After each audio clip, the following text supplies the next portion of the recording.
You should embrace the mess of the creative process. And I used to wish I'd start earlier, but I realize now that my curiosity and interest in everything powers me. So to the creative who's afraid to start, I hope that your voice is at the intersection of all the things you love, and I'm sure you'll find it. Living Mosaic. What's good, y'all? I'm Don, and I just want to welcome y'all to Mosaic Makers, a podcast from Living Mosaic, where we get to show the stories of amazing creatives going all the way back to their origins of inspiration to inspire you to create today. And I am extremely excited today, as for this episode, we have a homie coming in all the way from New York City, the radio host, DJ, producer, Phil Am, creative legend. I'll say that. Okay. BEA TRINIDAD, what is good? Hey, what's up, guys? Hello from New York. You're living in Brooklyn right now, right? Yeah. Okay. How are things out there? I know it was like a couple of weeks ago that there was snow. That was pretty crazy, that storm. I hope everything's okay with you and fam and all that. So Yeah, absolutely. I mean, actually, there might be snow tomorrow. Meanwhile, today was like 70 degrees. New York City, she's a moody girl. So yeah, especially during this winter where it's overall the snow wasn't as bad, but when it snowed, it was like dumping like snow like crazy, right? So that's one thing about New York. You never know what you're gonna get at any day, but it's part of the fun. I was about to say it's New York City though, so there could be worse places where you could get that. Yeah, absolutely. But I know you've been busy with not only your 9 to 5, but you just performed from the homies from Barrio Events too. That was a fun gig, right? Yeah. Well, actually, I will be doing it. It's coming up in about 2 weeks. Yeah. Okay. Well, I'm hyped to see what happens with that. Can't wait to see you kill it per usual. So. Oh, thank you. Yeah, I was super excited to play with them. It's going to be my first time specifically playing with Barrio Bounce. So wow. It's probably going to be my first public Budot set. So I was about to say, because like a lot of the sets, since being an open format DJ, it's like based on the vibes of whatever event or anything like that. But the fact that it's now like Budots, like that's going to be really interesting to see how you spin that. So I'm excited. Yeah, absolutely. So I read your RA bio and I was like, damn, I need to interview you. First off, well, I mean, I don't know if I believe you wrote it, but it's still cool regardless. and secondly, I am super honored to, get a chance to be able to talk to you. As I've seen you've been super busy, so I am not taking for granted how this time that we have right now to be able to talk about your story. So I just want to say thank you before we start. Oh, thank you. Thank you for having me. Really, it's an honor to join the incredible creatives you've interviewed so far. Hey, you are a part of that amazing roster as well. So Thank you. a welcome addition. So to start off with this interview, so you were born and raised in Brooklyn, New York City, but your parents were first generation immigrants, I believe. Yeah. So tell me kind of a bit of their origin that led you to being in Brooklyn, because I believe they're from Laguna. Yeah. In the Philippines. Oh, there you go. Okay, so please. Yeah. So both of my parents are from the province in Laguna, like they're from the countryside, and so they actually both moved to New York City under the nursing program. So they got the opportunity to be nurses like in their 20s, and they actually met in New York. Wow. Wait, but they were both from the same province, but then they ended up in New York. Wow. Yeah, and they met through, I guess, the Filipino nursing community. So like obviously when they a lot of them came here, they met through mutual friends. And so I was born in Brooklyn. I spent my childhood in Brooklyn. I was born in Bay Ridge, which is like the last stop on the subway. Southern Brooklyn. Yeah, and it's super close to Staten Island in New Jersey, mostly. And yeah, we eventually moved to New Jersey. At some point, I went to high school and college in New Jersey. Yeah. Went to Rutgers. We'll talk about that in a bit. Yeah, I did. And so, even though my childhood was in Brooklyn, most of my formative years were in the suburbs of New Jersey, but it was Wow. 30 minutes from New York City. So Gotcha. I was always going back and forth because my cousins lived there as well. Oh, yeah, that's what I'm trying to wonder. If you lived in New Jersey, I mean, you're still in New York City, like proper. So it's like, or at least the general area. So you have a lot of exposure to so many different cultures within that entire area, right? So that must have been some influence on top of, I'll go down to it later with the pianist and dancing ring. But you had a lot of cultural influence growing up throughout, right? Yeah. So even though I was like born in Brooklyn, of course, which is known for being super international, the town I grew up in, New Jersey, was also really diverse. Okay. And I genuinely didn't realize it at the time, like how like amazing the diversity was. Like I remember my neighbors in the suburbs were Pakistani, Polish, Hispanic, Black, Indian. Like literally, that was just like my direct neighbors. So, I didn't realize like how good I had it. Like it was so diverse. I mean, there was some Filipinos, so I wasn't like a huge minority, but we were certainly a minority. So I mean, worst case, you just hop onto a subway and you're in another place. Yeah. And so, I mean, so there weren't really many Filipinos in my school, but most of like our community was the nursing community. So like most of my friends were like my parents' co-workers' sons and daughters. So yeah, I honestly thinking about it, like I didn't really realize how much of that was part of my identity, and like the diversity really affected me until I left. I was like, oh, it was just like, it was always natural to me, like this kind of life, this kind of diversity, and like, oh, I want Indian food, oh, I want this. And I feel like, I don't mean to jump the gun, but I feel like that kind of fueled you into your travels a bit too, probably with that exposure. You're like, why not? Why don't go here? Why not go there? Yeah, I think it certainly made me open-minded from an early age of just being exposed to different ways of life. Like, for example, like my neighbor was Muslim. Okay. And sometimes they would babysit me and my sisters. And for example, I learned about fasting and like Ramadan.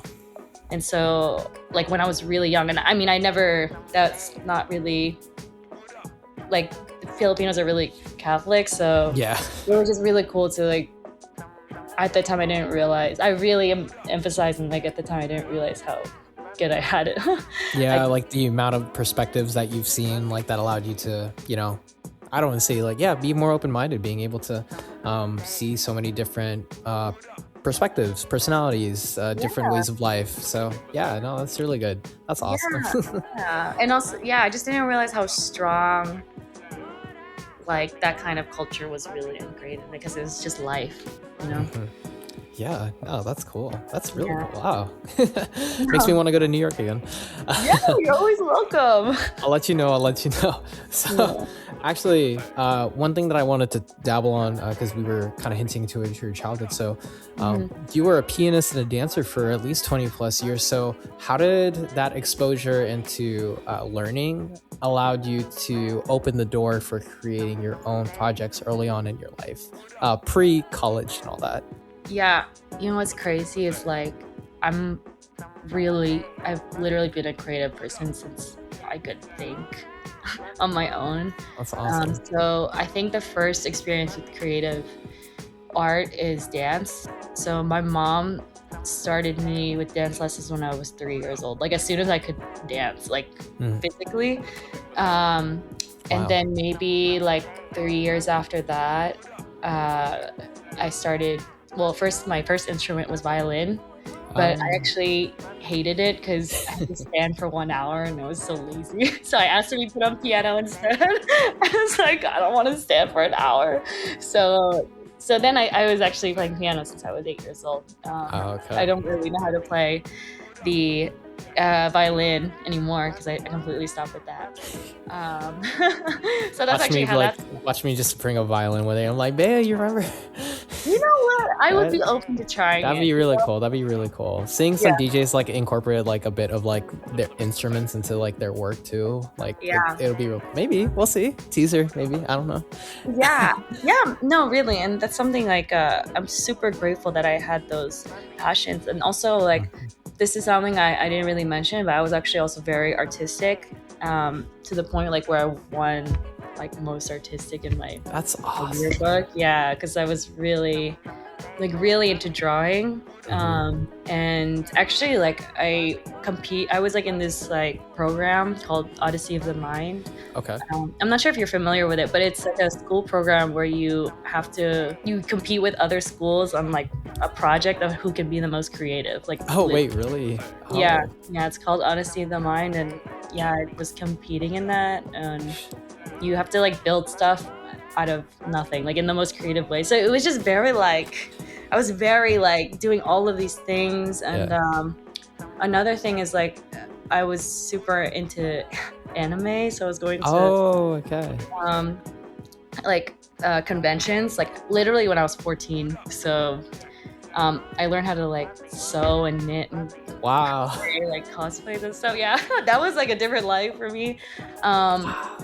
But yeah, I mean, I was just so creative, and honestly, I have to say, I think it's also because I was really spending a lot of time on the internet. I wasn't really a kid who was going outside a lot. So like, well, also one of, because like my parents are kind of strict on them, but also because the computer was like, the internet was just like, it was kind of an escape too, right? Like, especially with like parents that kind of not make you go out as much. It's like that it's access to the world essentially. Yeah, exactly. And I was just learning so many things off of it, and probably like, besides what my parents put me into, which was dance and music, it was everything else creative I was just learning on the internet. Like, gotcha. Wait, or something. Is that why you landed into like being a comp sci major at Rutgers? Yeah. more or less. Yeah, because also like it was like, well, originally I was going to do pharmacy. Oh wait, so it was pharmacy was your initial, and then you switched to comp sci? Yeah. Wow. Oh, I didn't know that. Yeah, because like, you know, my parents really wanted me to go into the medical field. I was like, I just wasn't feeling it. So I was like, let me try pharmacy, but I just wasn't having it. So, and I've always been good, like with computers. So that's how I got into it. And I guess at the time, like, it was a job that was being really promoted. Sure. For job stability. And like I said, I was spending so much time on the computer that I got into it, and that's how you haven't looked back since. No. I mean, yeah, like your master is your job right now. It's it's definitely revolving around a lot around that. So don't mean to cut you off, but during that time at Rutgers, so switching between pharmacy to comp sci, you did so much extracurriculars as well. Like, you were in rugby, you were in marching, you were in like computer science clubs. So during that time, like, how were you balancing that? And did you, like, in terms of balancing that, did creativity at the time like take a bit of a backseat, or did you get to explore that behind the scenes as well? It's interesting because, you know, like looking back on like my life and how that came to be, I was just really obviously focused on school. Yeah. And, you know, when you're a child of immigrants, it's not really drilled in you to try to do a creative pursuit. For sure. Just because I understand, like, it comes from a place of wanting the best, like wanting you to be stable, in a good place, successful, etc. But I do think that was a big reason why I didn't even like consider doing that as like a full-time thing. So genuinely, it did take a bit of a backseat. Although I did try like doing like the school band, like percussion, for 1 year. And it was good, but again, like I said, I just wanted to focus on school. Well, I thought I had to focus on school, and I mean, I was still graphic designing, just as like a side thing for organizations. That was like my side job. So for like designing like flyers for like fraternities and sororities. So I mean, you gotta yeah, exactly. So it was still there, but again, like, it's, you know, thinking now that I'm like a DJ, it's so crazy to think that it just was really not present in my life. But I will say, college was when I discovered electronic music, which is like one of my other loves. And so it was really time I discovered like raves and like, it was such a big community of like a lot of people from Rutgers like driving 45 minutes to the city on the weekends to see like some big DJ or something like that, and then coming back. Crazy. So yeah, it was just I was just really focused on school at that time. But I think what's interesting is that at least you saw the inklings that kind of sowed the seeds for your future ventures one way or another. Like you pointed it out correct, like you highlighted it really well, where DJs were something that you got exposed to, at least through that college, the peer environment that you had, and that kind of sowed the seeds into much more of your music interest into that field, which is really cool. And I think one of the things as well, you could correct me if I'm wrong, but I feel like a lot of your journey, because you said Rutgers was a lot of focusing on school, but I feel that a lot of your journey was also painted post that. So could you like point, because I noticed that you had your master's, at least a lot of your further education across in Europe. Yeah. So I wanted to see, first off, what was that jump into that? And, just tell me about that experience. Yeah. So after I graduated, again, like this time in life, I was just really focused on getting a job, like the corporate job that, you've been promoted like for your whole college career. And so I really wanted to study specifically UX design or product design, which is user experience design, which is basically when you're like designing the software that technology uses. For those who don't know, unfortunately, because I didn't have that much experience, it was so hard to get a job in that. Yeah. And it's probably the most creative job you can get in technology. And so after I graduated, I was just working for a year as a graphic designer. Like freelance, just whatever came by? I was actually working as a graphic designer for Princeton University. Oh, wow. Yeah, it was just like trying to figure out my life, and then it wasn't the job I wanted. So I was like, what if I like studied more to get this opportunity and further my education? And then I've always been a traveler too. So also in Rutgers, that's when I left the country with my friends for the first time. I went to Amsterdam and Berlin, which is crazy party electronic cities. Yeah. So you can imagine like how much that really genuinely changed my life as somebody who was quite sheltered. Never left anywhere like farther than 30 minutes away. Yeah. Really. Like my parents literally worked in the same city as where I went to school. So it was just so like scary to apply for this program I found in Europe to do my master's, but yeah. And it was the Paris University, right? Yeah, I did. It was supposed to be 1 year in Paris and 1 year in Madrid, but because of COVID, it kind of delayed my time in Madrid. So I actually spent more time in Paris than I did in Madrid. Oh, I mean, it's not a bad place to be stuck in Paris. Yeah, no, absolutely. I gotcha. But yeah, I think that's it's great that you pointed that out, because it seems like travel has such an imprint. You being able to be at a place so foreign and being able to be on your own a lot, especially as you said, I can relate to this too, where being in a place where you're kind of, I don't want to say sheltered, but yeah, like kind of like restricted a bit, to being able to be yourself in a place where no one knows you and you can start not a blank slate, but you know what I mean. Yeah, absolutely. You have that sort of fresh start. And you, I mean, it sounded like you made the most of it. You were going to like Hungary, you were going to Dublin, Cuba, you were going to like festivals all over, like in England. And then I know you had this little side note, like hiking in Rio as well, hiking up the favelas of Vidigal and then going to see like Rio. I just want to shout that out because that's so cool. And we did that. There's top 5 hikes like ever. Oh, it's beautiful. Yeah. And then of course, like, going back and forth, especially like your little tidbit too is doing summer school in Ljubljana? Yeah, is that I pronounced it right? Well, yeah, Ljubljana. So Ljubljana. Oh, there you go. See, I butchered that. Sorry. maybe I'm saying it wrong too.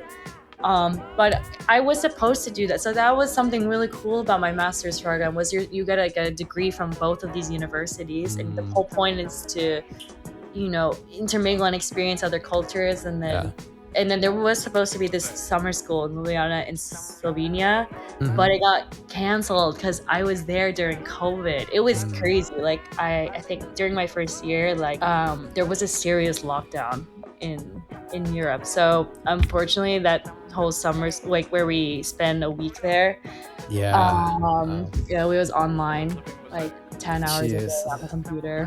So I mean, absolute worst case. I mean, granted you were in like your house for the most part. I can't imagine being in like Paris, like where it felt like a ghost town, like no one was out there, you know what I mean? It's crazy because Paris is really touristy, so the fact that you see no one there is pretty wild, I bet. Yeah, it was crazy because also like just watching things in America, and my parents are nurses, so they were frontliners. So it was like that was actually the reason why I decided not to go back. So like to backtrack a little bit, I was living in a student residence, and so it was a very international student residence. It was like a whole campus of like any university student in Paris can live there. It's called Cité Universitaire. So it was like super international. And I remember when it got announced that COVID was hitting, it was like a Thursday, and then everyone was just like, oh, like it's like the H1N1 in like 2009, like it could just pass away, right? Yeah, everyone's like, it's not that serious. And I swear, like within 2 days, like most people left, and then I started to get a little crazy because then just imagine everybody's like evacuating, like everybody's packing their bags, everybody's getting like I didn't even think about that because the environment is everyone's doing that, and you're just like they're like and I was like, I'm not leaving. And then from Thursday, from when it first got announced, Tuesday was the lockdown. Like, so you could not leave your apartment, and you can only leave you can't like go more than 1 kilometer or something like that. So that's like, I don't know, like only get groceries. Oh, and you had to show like a slip to the police every time you left the house. It was very serious for like 3 months. And then they kind of figured out ways to kind of not bypass, but kind of find ways to go through it in other avenues, like lifestyle-wise. If you don't mind me touching back on it, so during those times with your master's or your travel, were you still focused a lot on school? Like creativity didn't even like go into the picture with that during that time when you were getting your master's? Yeah, I'm thinking about it now, and honestly, again, it's something that was within me. But I do think I was more of a participant and appreciator of the culture, because because I was so enamored by living somewhere else very far away for the first time in my life, meeting new people. Like, I mean, I was going to raves like every single weekend experience, like Paris, and honestly partying like with my friends, being a student, So I remember though, that's when the idea of starting to DJ started. But again, I was like a broke university student, which is a serious thing. Like it's like the starter starter controllers that you should get is like $400. So and if you're a student, you're like, I need to pay for groceries, I need a place to live, Oh yeah, I was eating like $1 student meals every day. So but there were other times where you got to be able to chance to express yourself, especially during like that COVID and Madrid too, where like you kind of restarted dancing. Like you did a lot of like reels around that time, right? Yeah, that is true. Actually, it is true. I did, instead of like what I knew was like, I guess, digital things, I was dancing. It was very physical. It was such a fun way, and that's such a good point that you brought that up, because I guess that was one of the only things I could kind of focus on or do. It doesn't take any money to dance. It's not like prohibited. So actually things like were kind of like, it got a lot of traction when I was posting it a lot. It was really cool because once the lockdowns lifted, that's allowed you to connect with a lot of different creatives around Europe, I bet, right? Both for Paris and then when you went to Madrid afterwards. Right? Yeah, that's true. Yeah, and the reason like why I got so delayed for me to go to Madrid was because I needed a Spain visa, like a Oh, student visa, and like it was so backed up when I was in Paris, so it was just like a mess. But I don't regret it. I don't regret it at all. And yeah, I feel like when I was posting reels of me like dancing, or specifically shuffling or house dance, yeah. um, it was reaching international people or people within Europe or abroad, and so I feel like I really discovered the power of just posting online and meeting different people in that way. So That's awesome. And then how did that kind of shift? So when you started DJing, which is, your main creative outlet right now, how was that in the work still during your time in Europe, or was it still dance was your main thing before you moved back to New York? yeah, it was definitely not my main thing until I came back.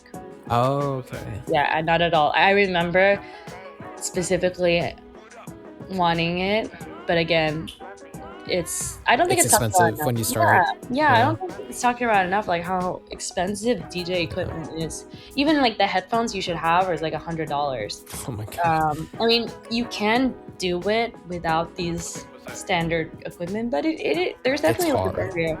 Yeah, it's not like dance where you could just do it, Yeah. Even a computer, you need a computer to fix it. So it's a lot of things, and so I was truly just focused on school and having fun and making the most of COVID during this time before I could even think about getting a controller, even though I did want one. I mean, but regardless, it seems really cool because like during that time, I don't want to like the cliche saying where everything happens for a reason. The fact that you got to experience so much stuff, have your master's settled, being able to live in another country, it kind of compounded a lot of your experience to this day. So yeah, I mean, I guess everything happens for a reason. That when you were back in New York, you had all this experience like all over, and you're like, all right, now I'm back here. And tell me, so you said that New York, or technically New Jersey, when you moved back, what brought you into that fold? Because you said it was an expensive habit. So was it like landing a job and then getting enough income to be able to like, get the controllers and all that, or how'd that work? Yeah, so my time in Europe, I actually didn't want to come back to America. Wow, really? No, I wanted to stay there. I was having so much fun. Like I think just like I was really so enamored by this new life. I was speaking different language. Like I was like just meeting so many people. It was so intense. But honestly, I just got a really good job in New York City. I got a job offer with IBM, which is it's not an easy company to get into in the field I wanted to do. So and so that's why I came back. And also I did miss my family, and I was always kind of like, oh, well, I'll always just come back later. And definitely, you did. Yeah. I think you were in like Europe like a couple of months ago too, I think, right? It's like my second home, like genuinely, just because like I have like family there now, my closest friends in my life. Like it's truly something that's part of me now. And so, yeah, I mean, that's when I came back to New York. And then actually that year, my family gave me a controller for Christmas. Wow. Yeah. Because they knew how much you wanted to do it, and they just And that's how it started. Yeah. So it's not the easiest to pick up. So how did you learn? Because I feel like it's a mix of, I guess, YouTube University, but also a lot of the community that you got involved with. So tell me first, how did you learn initially, and how did that draw you into the community to hone in your craft better as a DJ? Yeah, definitely YouTube. And I have always been into genres where DJ pioneers, for example, house or electronic music, techno, and also hip hop and R&B. Like these two like worlds of music are where DJing really shines. And so I think honestly, just from going to so many shows and parties and seeing these kinds of DJs play, like it already kind of gave me some sort of idea of kind of what to do. But of course, and I still to this day, that's how I learn. It's just like you can learn so much with other artists at their craft, and yeah, I mean, it just kind of started off with me learning, and then it started off with me just knowing people who were already DJs. Oh, so you knew the DJs, I guess, just through mutuals, or was it through like people that you knew back at Rutgers that ended up being DJs? Yeah, it was a mix of both. Like people I already knew who were DJing. For example, like there's one friend I have who's been DJing since Rutgers, since university. Wow. And quite a few other people too over the years. Because now, honestly, it's been 3 years since I left at this point, like after I finished my master's. So it was just kind of like reconnecting too with people who have learned DJing at that time, like friends or mutual friends. And that was some of the first gigs I got, was like, you know, people I already knew. And how did it feel at first when you were performing it the first time? Like, was it nervousness? Was it excitement? Like, walk me through like your emotions during that time when you were first like DJing. Oh my God, I was so anxious. I was so anxious. It's crazy because I guess I never really had that performance anxiety with dancing. I guess because I've been so used to it, but with something new like DJing, and I guess maybe like the perfectionist mindset was really egging on me. I was so anxious.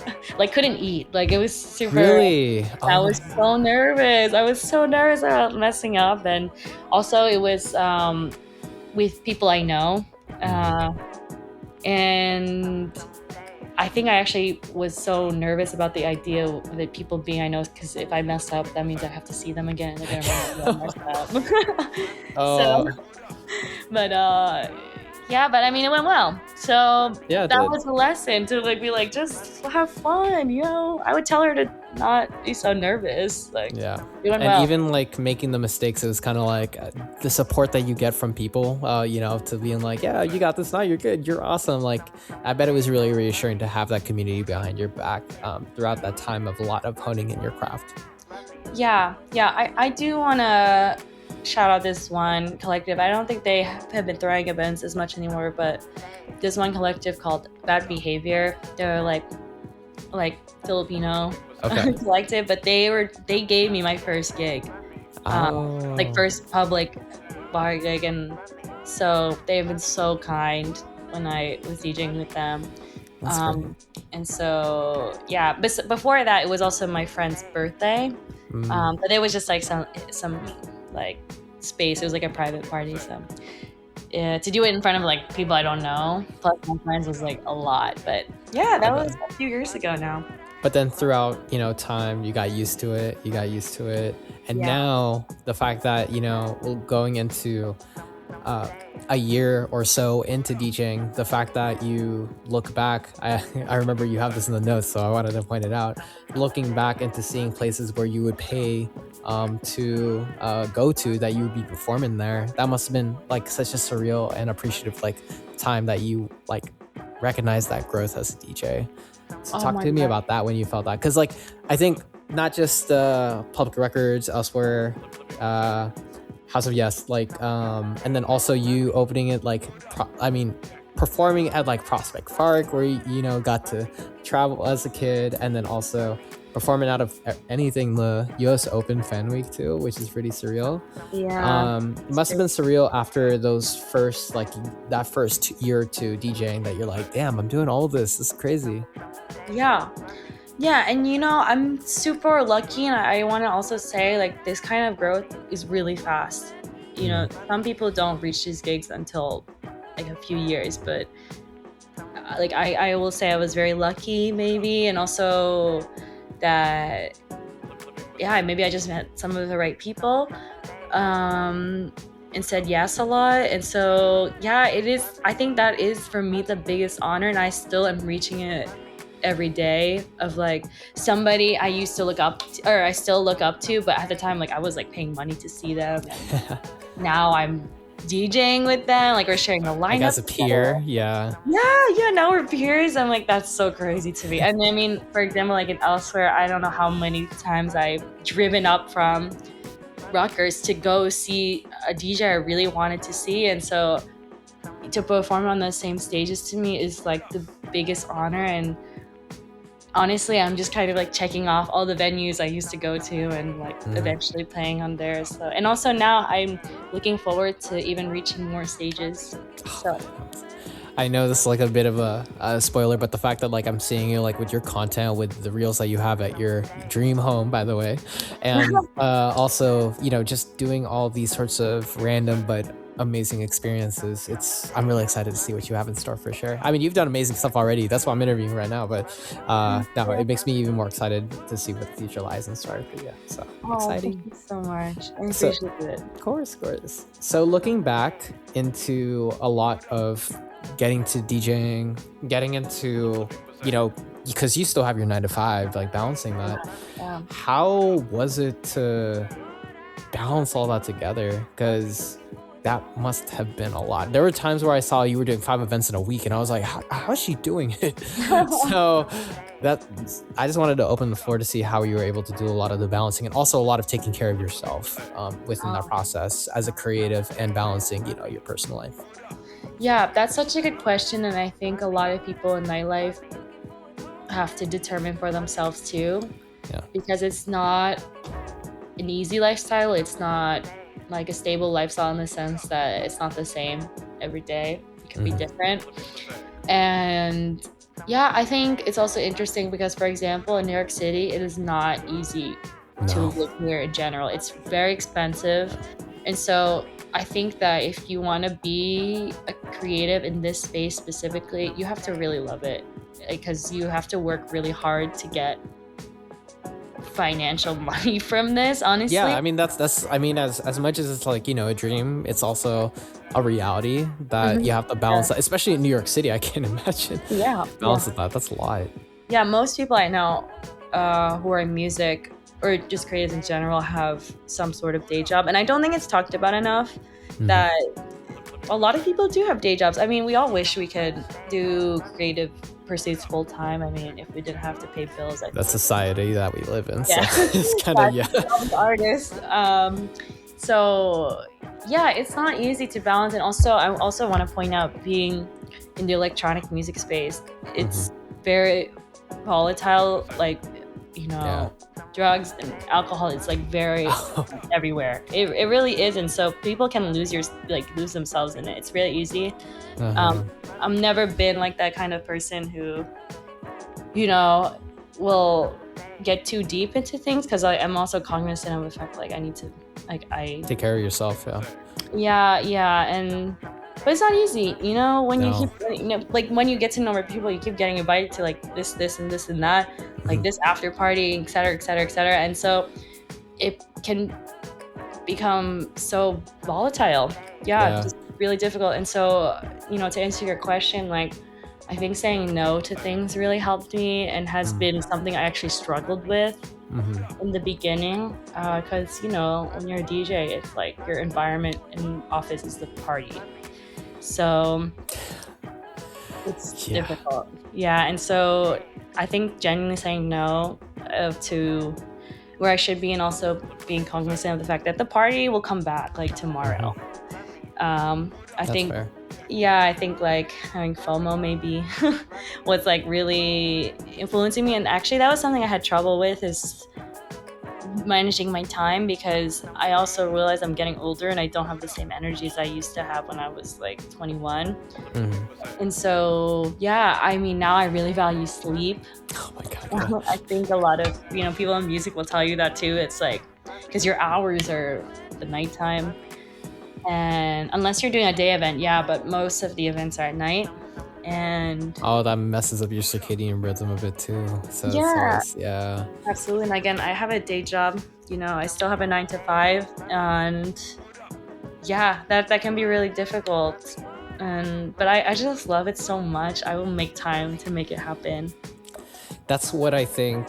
Getting to know a bunch of different creatives from all over so many different backgrounds. It's cliche, but it's still true, where it stands out when the going gets tough and you see the people that really love it, despite, it might not be popping, but you love it, that you keep on doing it, and going from there. So yeah, no, I see that a lot with your sets and your passion, not only with, obviously at the gigs, but also, like, as I said, seeing your reels, like, you really know the history about it too. So, I see the love in it for sure. And it's appreciated for sure.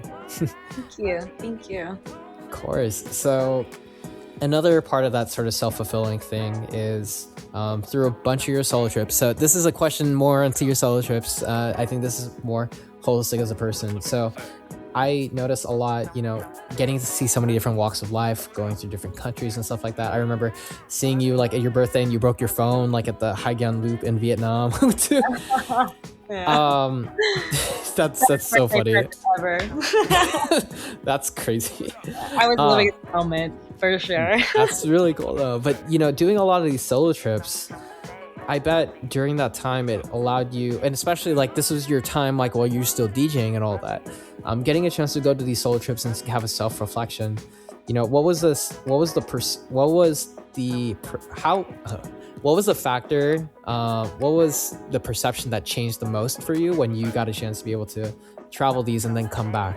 Because I'm trying to wonder, in terms of, like, your lifestyle, the way that you do things, is how much has that been rooted in travel that allowed you to change and do you? So I know it's a huge question that I was going so many different tangents, but does that make sense? Yeah, it does make sense. Yeah, I mean, so with traveling, again, I was a broke university student for most of my 20s. So the traveling I would do was, like, staying in hostels, really cheap meals.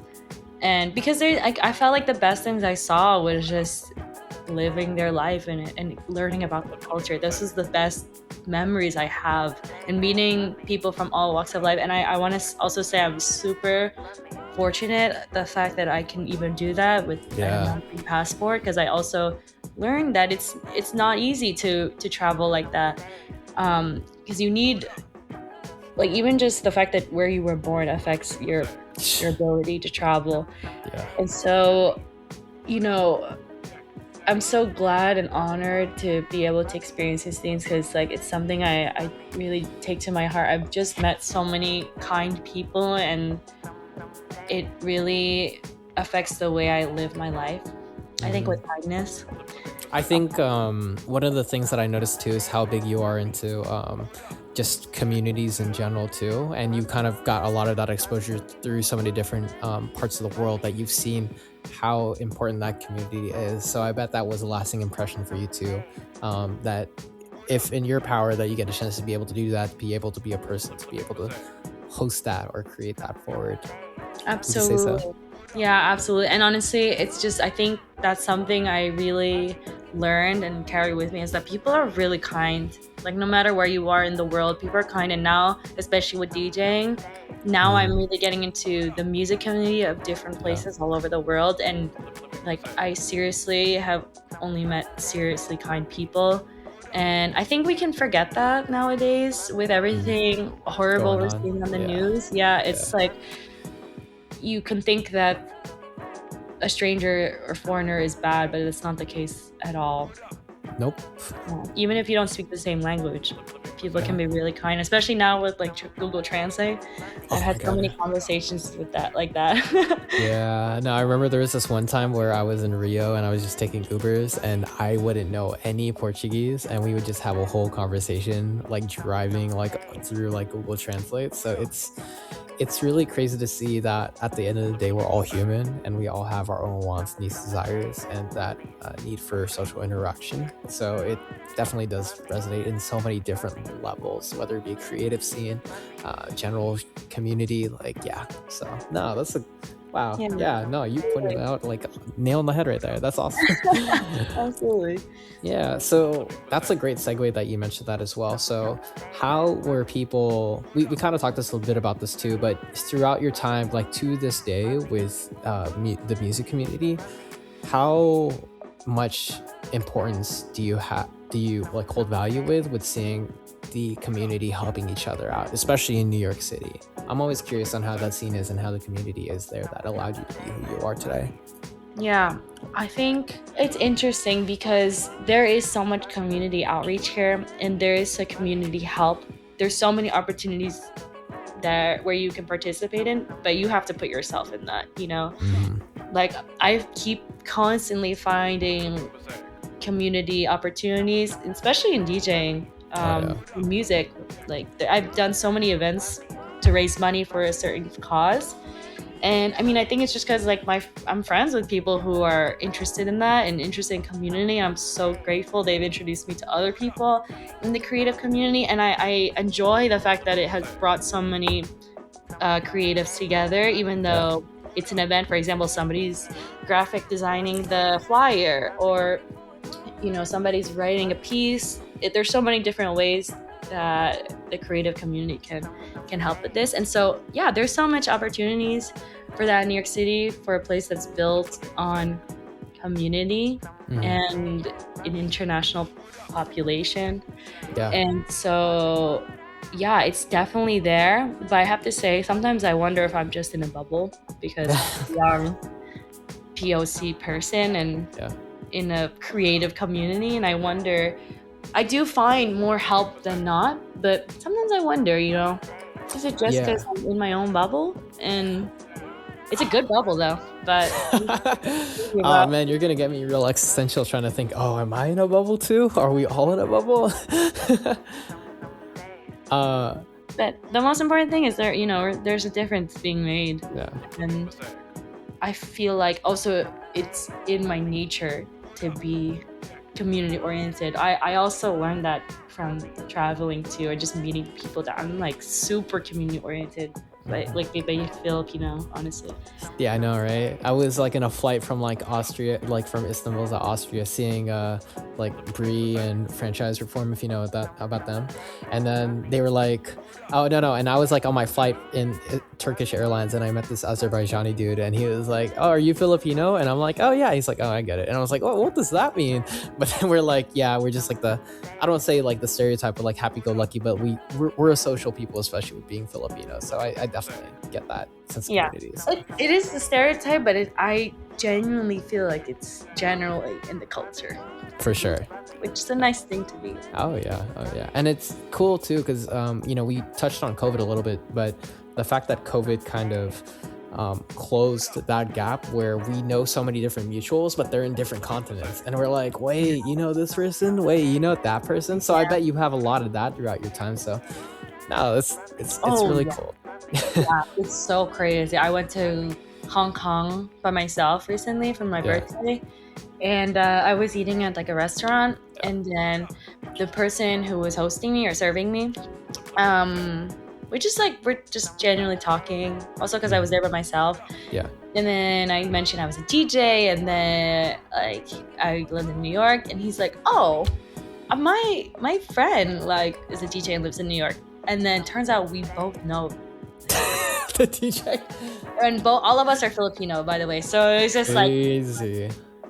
He was like, she just DJ'd at this place with Sunday Sauce. Oh yeah, so first time she's DJ'd with Sunday Sauce, and I was like, what? Angela? Like, it was crazy. Oh, it was Angela?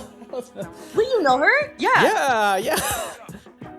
Yeah, Angela Reyes? Yeah. Yeah, it was her. It was a mutual. I was like, what? It was like it's my sister's high school friend. No way. Yo, wow. You're a network. I was like, I love being. Wow, that's I'm just getting chills just thinking about that. That's crazy. Yeah, that's crazy. Yeah. Damn. And then I also want to wrap it up and say, like, he was so kind, and like this restaurant I was solo traveling, they treated me like family. I kept coming back for like the next 4 days until I had to go home. So I don't know, so many beautiful connections you can make through community. So And I appreciate it too, like with the reels that you make, and showing the different music and the different ranges of music that you get to touch into people that you wouldn't have thought like you would connect as much. Like for example, when you were wearing that Fluminense, that soccer jersey, yeah, like yeah, and playing BEA Funk. I think it was BEA Funk, right? yeah, Yeah, yeah, yeah.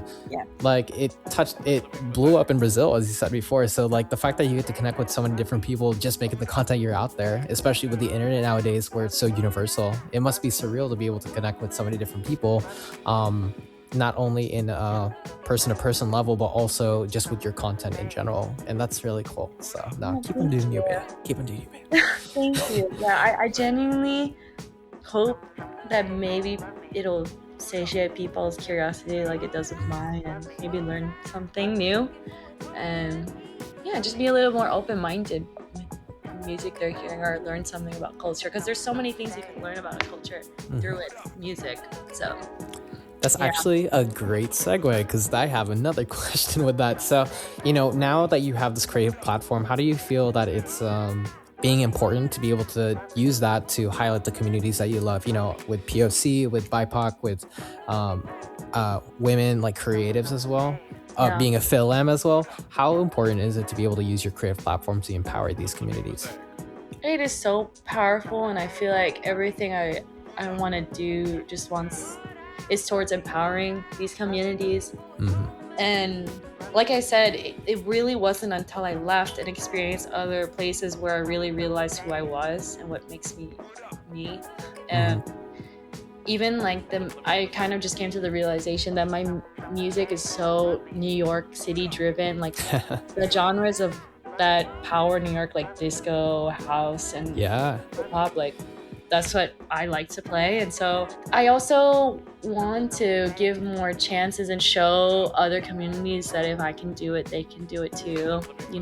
I also don't think that I do think there is a minority of women in music, especially DJing, and producing even. Yeah. And also, I don't really see a lot of Filipina DJs. Like I do see now with the beautiful internet. I would have never seen that probably, like, I don't know, 20 years ago, 10 years ago. Oh yeah, even 10 years ago it would have been as much. Yeah, so I just think representation is really important. And also, there's so many opportunities. And like I said, there is a financial barrier and resource barrier to this. So I genuinely just hope to show others that it's possible. Keep on being the inspiration that you are, Bea.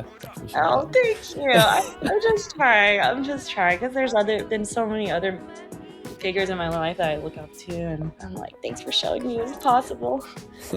Yeah. So I think this is a great wrap up to reflect on back, but how surreal talking about your life, like how surreal is it to be like here at this moment, doing all that you've done and what you're going to do so far? Oh yeah, I'm just happy to have the chance to reflect on it, because it's not often we get to, and it's easy to forget how much I've done or we've done in our lives, especially in New York City where it's just such a fast pace. Oh my God. Yeah. So I'm just happy and honored to do everything I've done, and all the opportunities, and honestly all the beautiful, amazing, kind people I met, like you. And and I've always had this mentality that I might not be here tomorrow, and I think that's genuinely powered a lot of my decisions and push and motivation to do whatever I want. I guess so. Yeah. I'm grateful. Oh, that's a great tie in a bow for the interview. That's really awesome. No, your future is so freaking bright, and I'm so excited to see what you have in store. You're just awesome in general, and I can't wait to see how you get to be able to express that awesomeness for the rest of your time, as a creative person, life, and all that. So keep on doing it, Bea. Thank you so much. So one last question that I always ask with every creative is, what is one piece of advice, a word of encouragement for those that aren't afraid to take the jump, or they're learning and they're struggling? This is your open mic to the world to get that piece of advice. You could take your time too. I could edit it. Okay. I would say people tell you to focus, but I think you should embrace the mess of the creative process and of being interested in everything. And I used to wish I'd start earlier or stay in one lane, but I realize now that my curiosity and interest in everything is what powers me. Yeah. And all those distractions are just different ideas in your mind. So to the creative who's afraid to start or hesitant, I hope that your voice is at the intersection of all the things you love, and I'm sure you'll find it. So just start creating and let your curiosity lead the way. What a great way to end it. That's awesome. Thank you so much, Bea. Well, that is the end of the episode. Thank you so much for taking the time to be a part of this. I really do appreciate it. And thank you for trusting me to talk about your stories. So thank you so much for being a part of this, Bea. I really appreciate it. Oh, thank you so much for having me. It was seriously a pleasure. You've been a lovely person to talk to. Thank you. Of course. So the way that people are able to find you is through your social medias, correct? Yes. Yeah. Okay, cool. Like Instagram and I think TikTok too, right? And Yeah. all that. Okay, I'll put all of the stuff in the description below, just to make sure that everyone has it, so they don't have an excuse to check out your awesome work. So, I'm gonna go make sure to have that as well. But yeah, any last words before we sign off? Just have fun, guys. It's simple, but it's true. So awesome. Well, Bea, thanks again, and let's go say bye to the listeners. See y'all, listeners. Bye.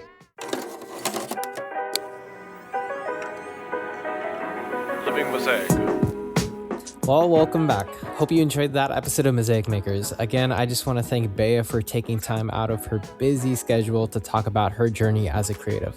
From her humble beginnings growing up in the New York City area between Brooklyn and New Jersey, to her travels around the world being instrumental into being who she is, and finally getting a chance for her to pursue that creative passion of DJing and carrying that love to inspire us all, including me. So if you want to check out what she's doing, all of her socials are in the description below, so you do not have an excuse to check her out. You know what I mean?